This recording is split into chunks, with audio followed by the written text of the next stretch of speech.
Get in there, dude.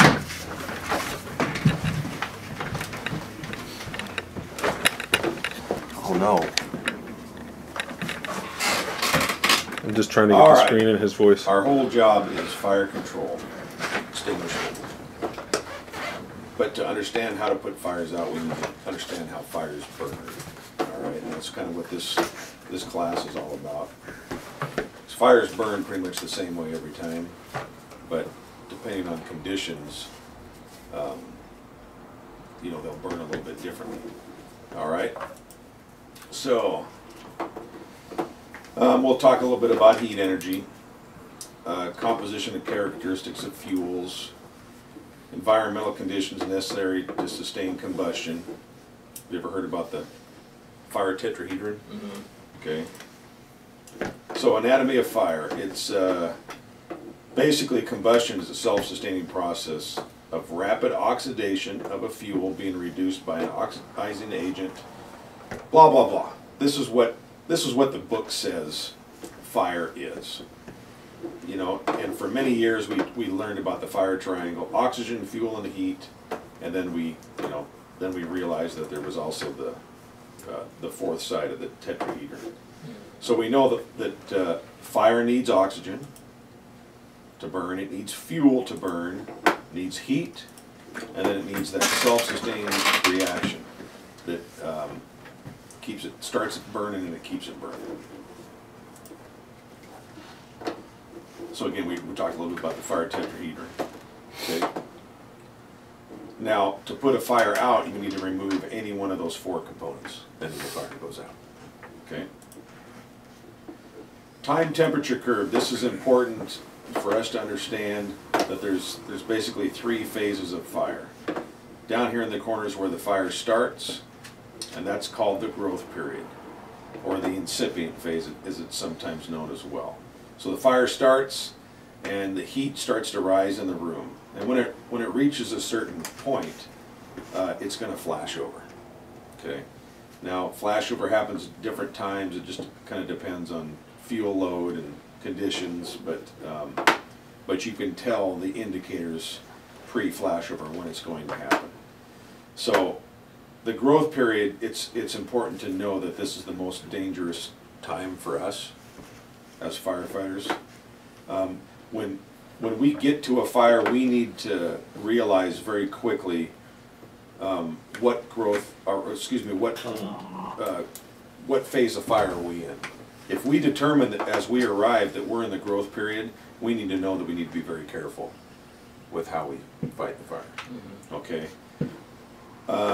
The second phase is the fully developed phase, and this is usually when we pull up to the house and there's fire coming out every window. Mm-hmm. All right, and this is we'll talk about it a little bit more, but this is basically when you see this, it's flames ripping out every window, and there's very little smoke because the fire's burning hot and clean. Mm. Okay.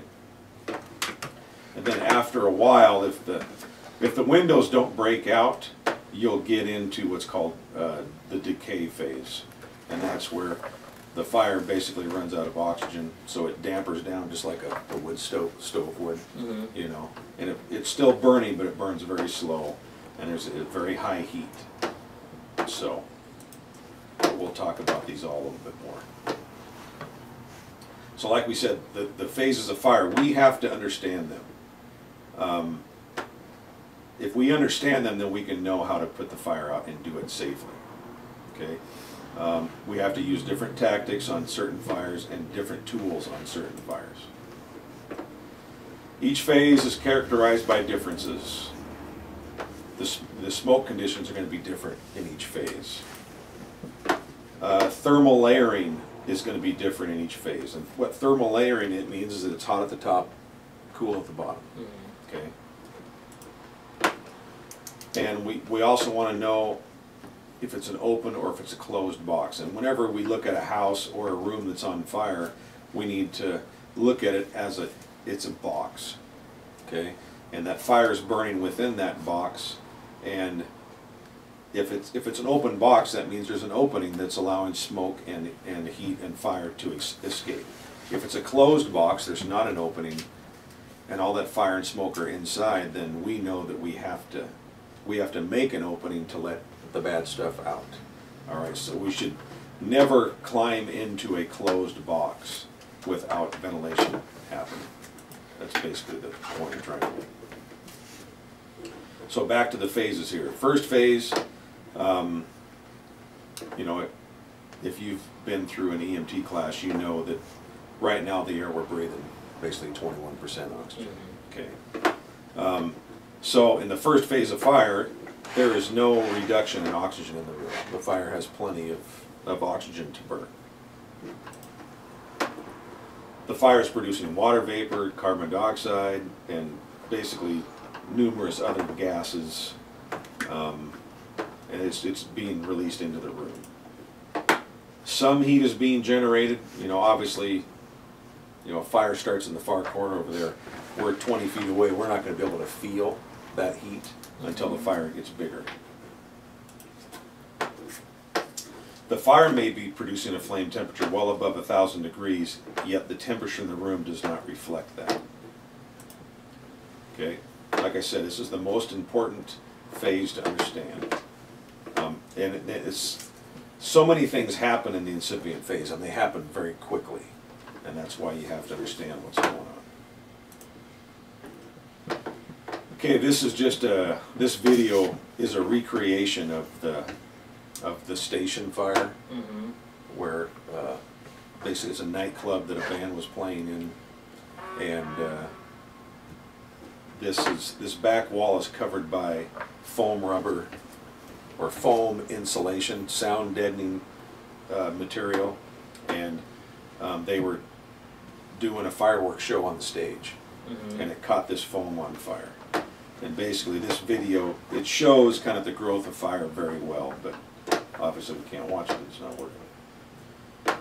Okay, so basically, you know, when the fire starts in the incipient phase, you know, the room's clear, there's no smoke, all right?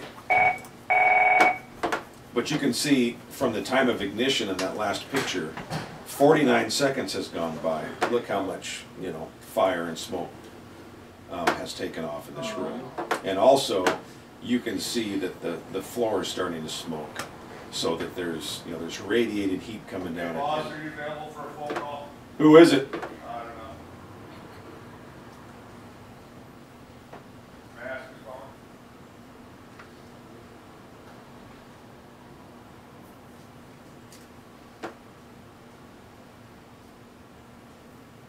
Okay, I'll tell you what, can you call back in like after an hour and a half or so? We're in class right now and that would be awesome.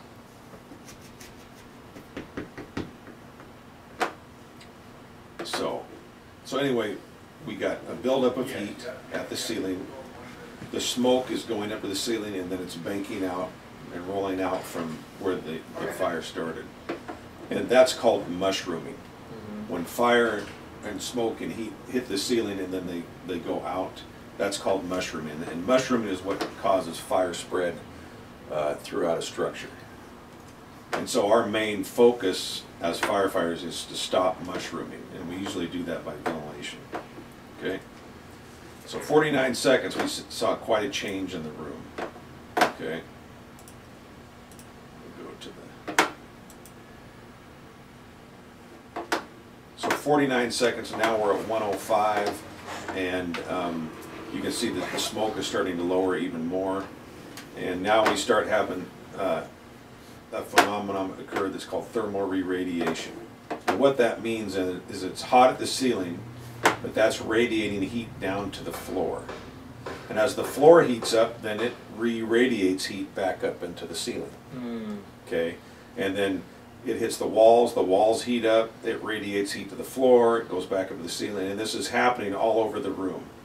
And it causes a rapid rise in heat throughout the room, which is a good indicator of impending flashover. Okay. So you can see a lot of things have happened here in a minute and 5 seconds. Okay, now we're at 113, and now the smoke is really starting to lower. And if we watch this video, you can see a little flame starts to take off down here in the corner, and that kind of is what causes this thing to flash over. I mean, all this smoke is as flammable as gasoline, but it's just kind of waiting for the right mixture before it lights off.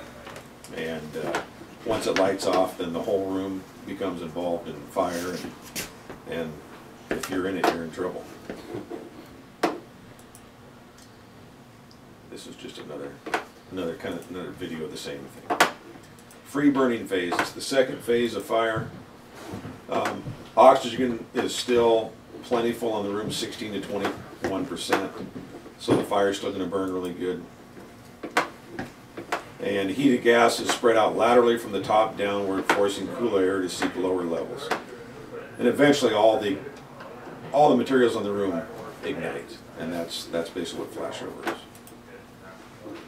At this point, the temperature in the upper regions of the room can be over 1,300 degrees. And earlier we said the fire is giving off all these different gases. All these different gases become flammable at a certain point. So as these temperatures rise, you're getting all these gases to reach their ignition temperature. And as the fire progresses through this stage, it's going to use up all that oxygen. So if the box stays closed, all that oxygen will go away and the fire will damper down and go into the third phase.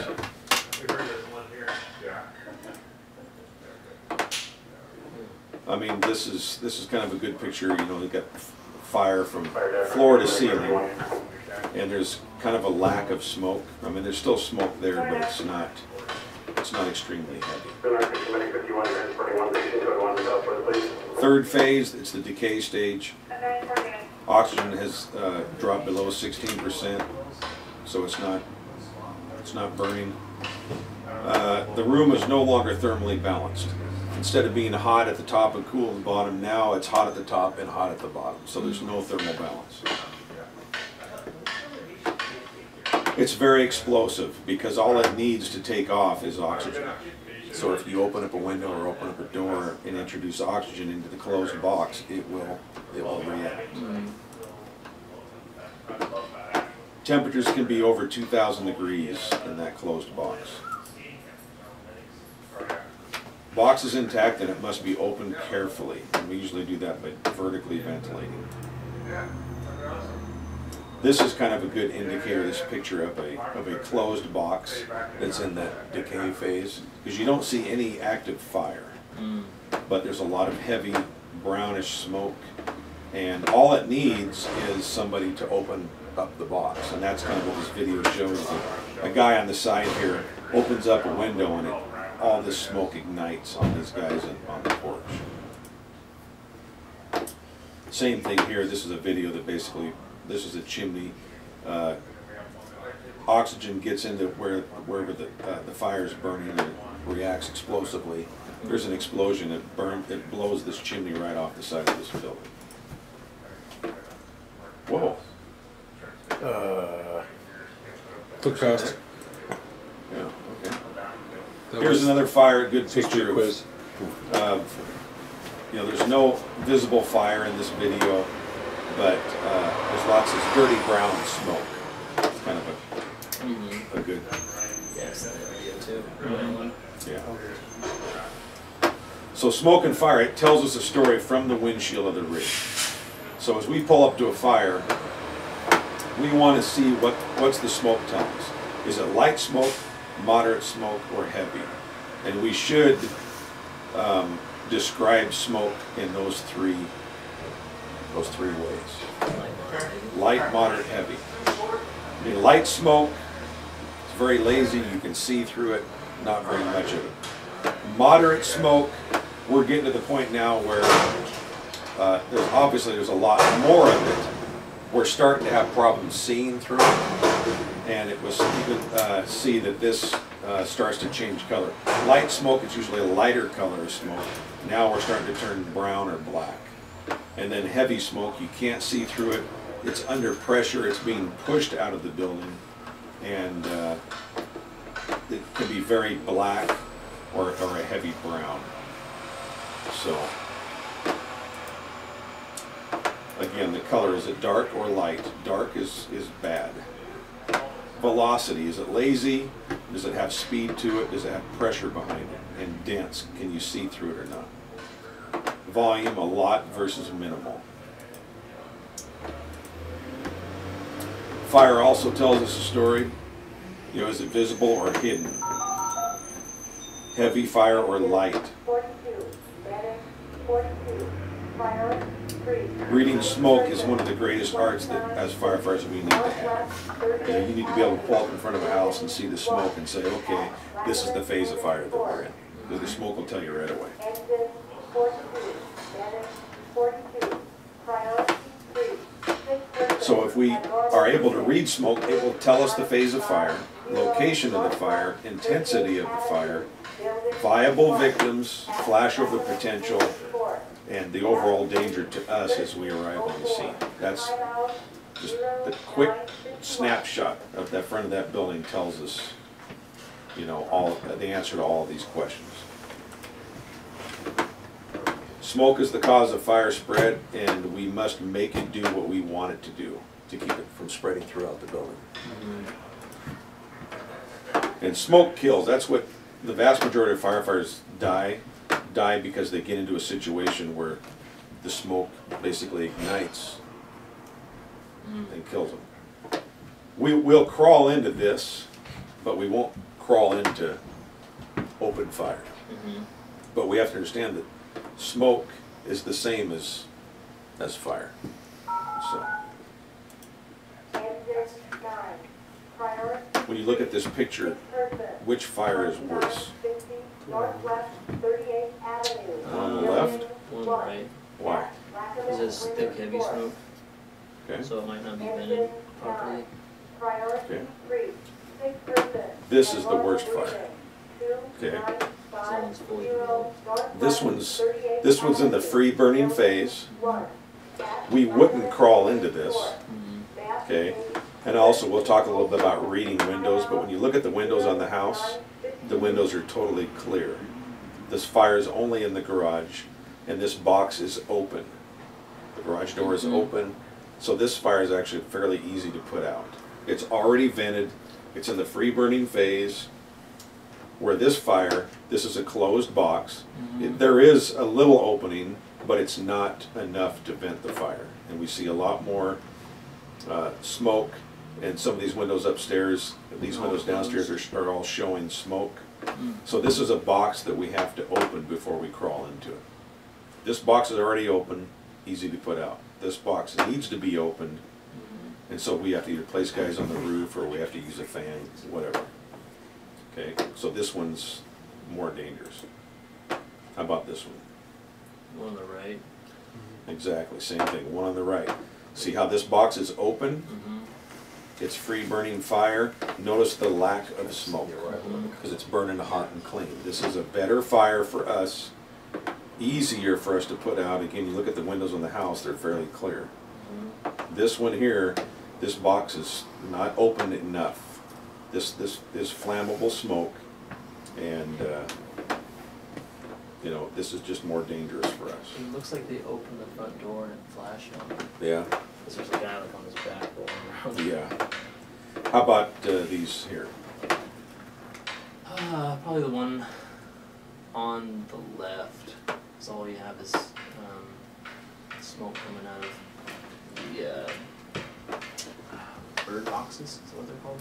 Bird blocks. Bird blocks. This is from the windshield. This is a much dicier fire than this one is. This one I already know where it's at. I know what I need to do. The box is open. There's very little smoke coming off this fire. It's in the free burning phase. This one's incipient. This is the one that's going to kill us. This one's, you know, less likely.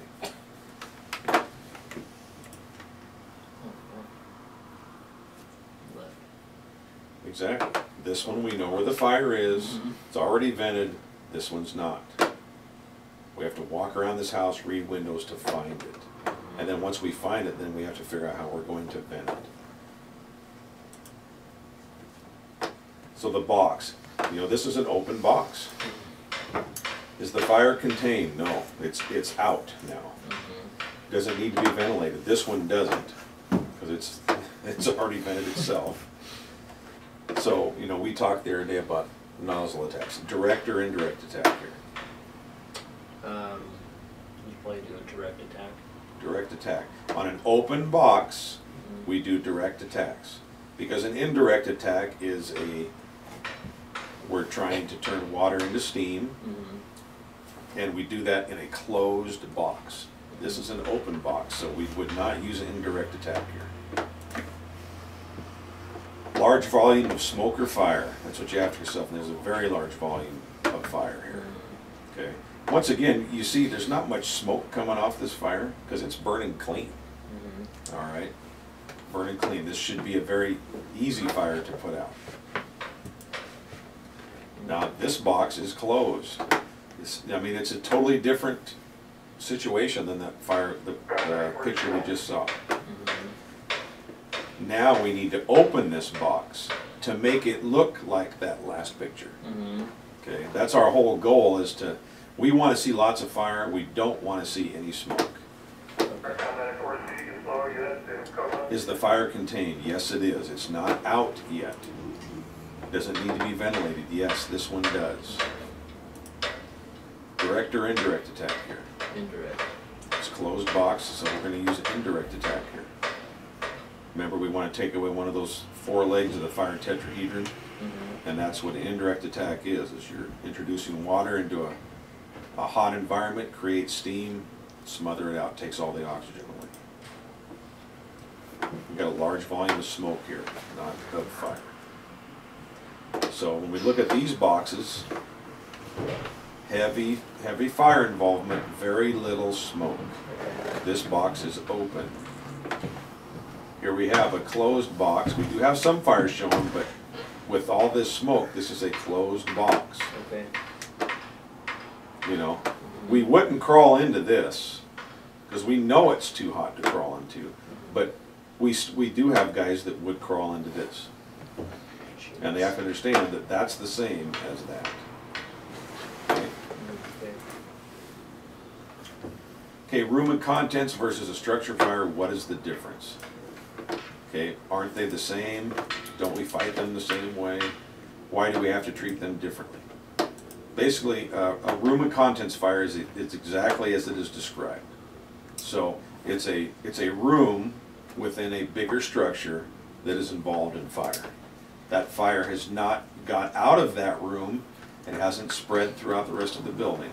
It is just in the room that it started in. Single room involved in a compartmentalized structure, within a compartmentalized structure. The structure and its components have not been compromised. That means the sheetrock's doing its job. Okay? No wood is burning yet. It's just basically the contents of the room. This is a video that kind of shows a room and contents fire. You know, at some point in the video, you've got smoke and fire coming out of here, but all these other windows stay clear. All right.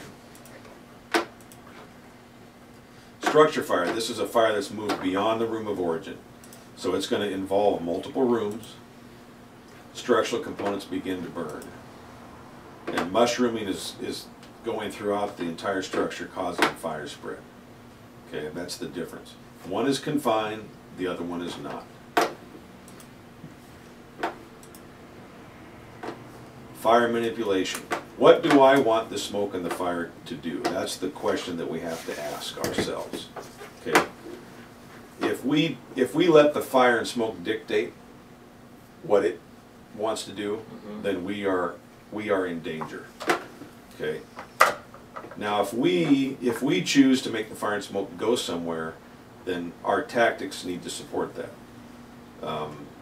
If we use positive pressure ventilation with a fan, then we have to pick, I'm going to make the fire and smoke go out this window, and I'm going to push clean air in from this door. So, you know, it's very, you know, it's regimented. This is what we're going to do. On a room of contents fire, there's one entrance and one exit. Okay? That's when we use a fan. All right? This is what our job is all about. Understanding the science of smoke and fire and using that knowledge to manipulate the two into doing what we want them to do.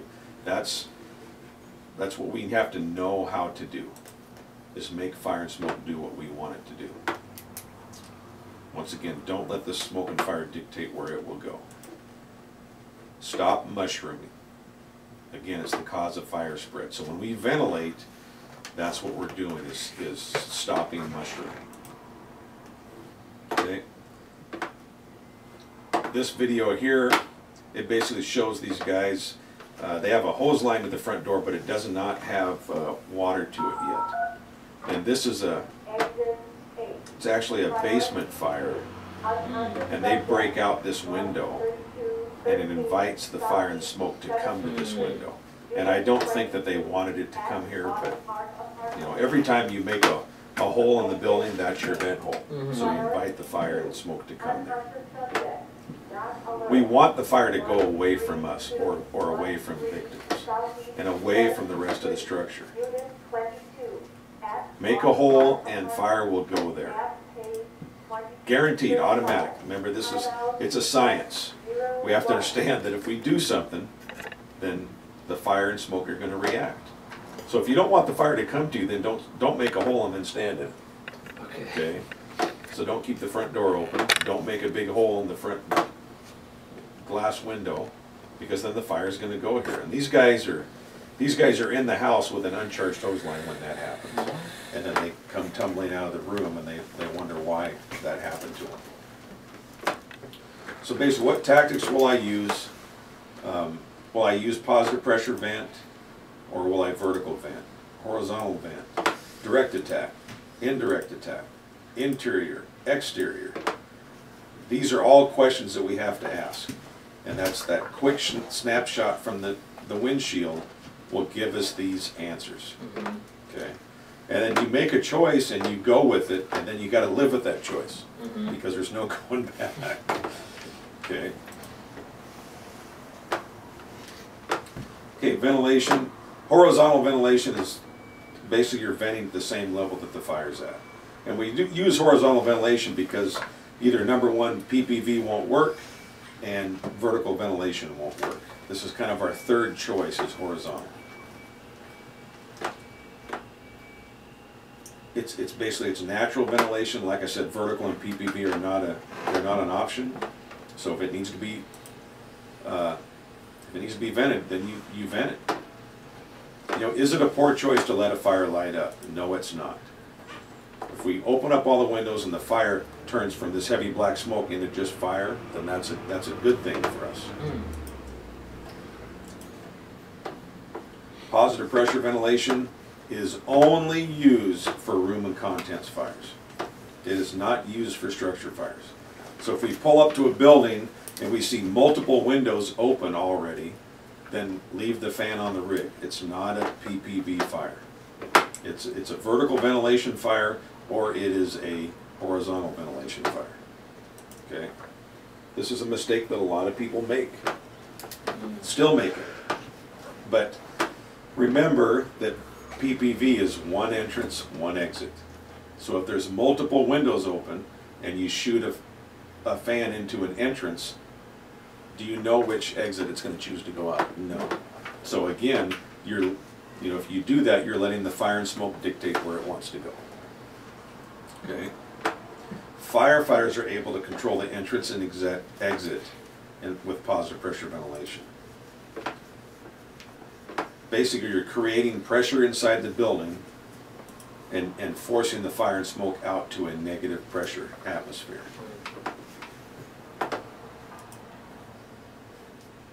Just like we just said, it is not used for fires where the structures have multiple openings.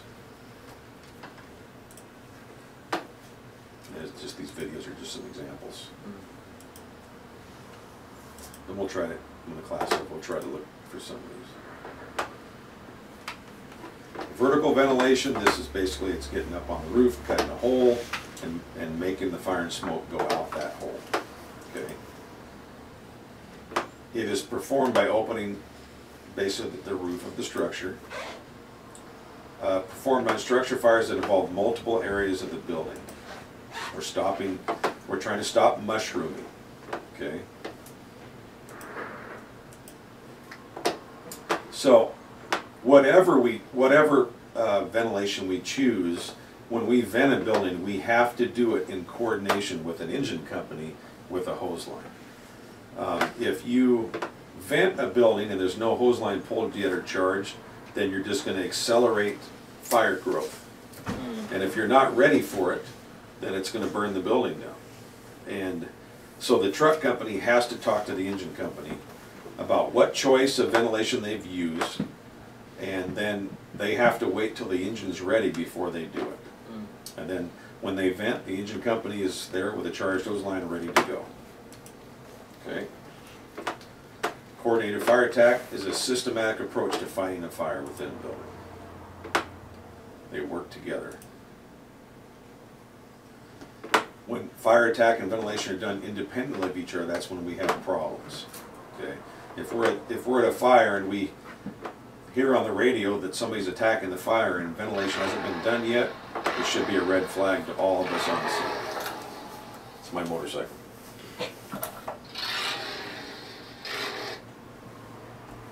Okay.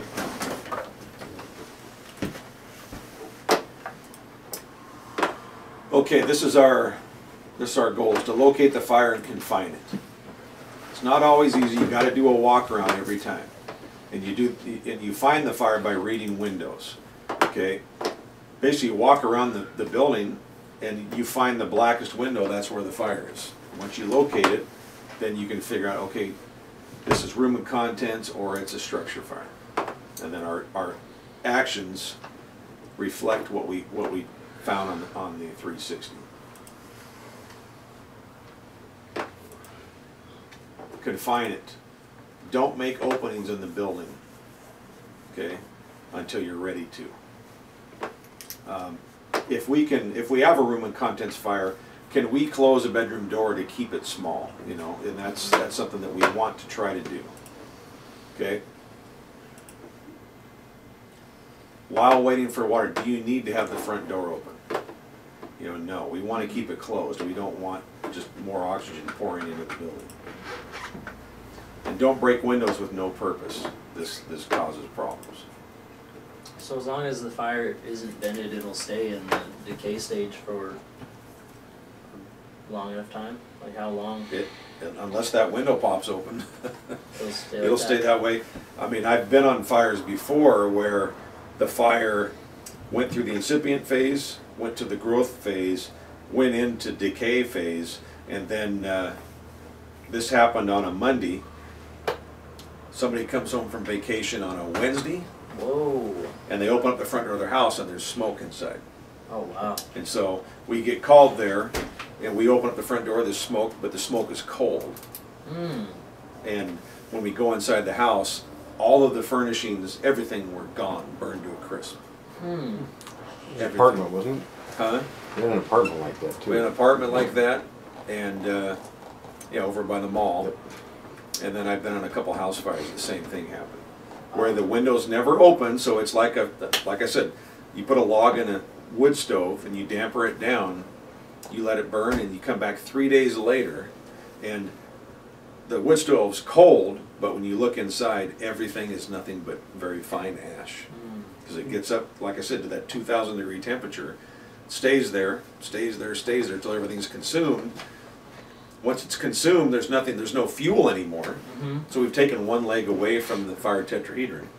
So the fire goes out, and then it just slowly cools over time. Okay. So initial operations, are we going to be in offensive or defensive mode? You got to make a decision. Try to get the answers. Try to get all the answers, and then make a decision. Tap out information tells us stuff. I mean, if they say they have multiple callers, it's probably good. It's a good indication that it's a good sized fire because a lot of people are seeing it. Okay. When you pull out of the station, do you see a large column of smoke to the west? This is a pretty good indication that you got a good fire too. You know, make a decision on what phase of fire you're in. Read the smoke, what does it tell you? Do your walk around, read the windows, what are they telling you? Is the box open or closed, to make a decision on that? Is it a room of contents fire, structure fire, attic fire, basement fire? You know, how am I gonna ventilate it? How am I gonna confine it? I need to coordinate the attack, and the answers to all of these questions will give you you're either in the offensive mode, defensive mode, or transition. Now, these are all answers that you need in about less than 60 seconds. You got to figure it out. Okay. All fires go out. Okay. Some burn all the way to the ground though. Right. And then good shifts, like A shift, put them out. Okay. B shift. Hey, pal. Hey, whatever. You're not on B shift yet. They'll go out when I get there. All fires go out, some just burn longer than others. What matters is, did we put them out safely and successfully? That's our whole key. You know, we're supposed to be professionals. Then if we are that, then we should be fighting fires professionally. And every time you go to a fire, you have to learn from it. You know, you can't learn everything about this job from a book. You actually have to go to fires and experience what happens with them. You know, that's, you know, why do you think they're having me teach this class? Because I've been here for a long time and I've experienced a lot of things. I'm not here teaching this class because I put all the fires out the right way every time. Right. Bennett's been on a few that we didn't have, that they didn't go too well. You know, I've burned houses down, making wrong decisions, you know. But every time I did that, I learned from it, you know. And after a while, you figure this stuff out and learn from it. So basically, I mean, when we look at this one, from the windshield, what phase of fire are we in? Just getting into probably decay.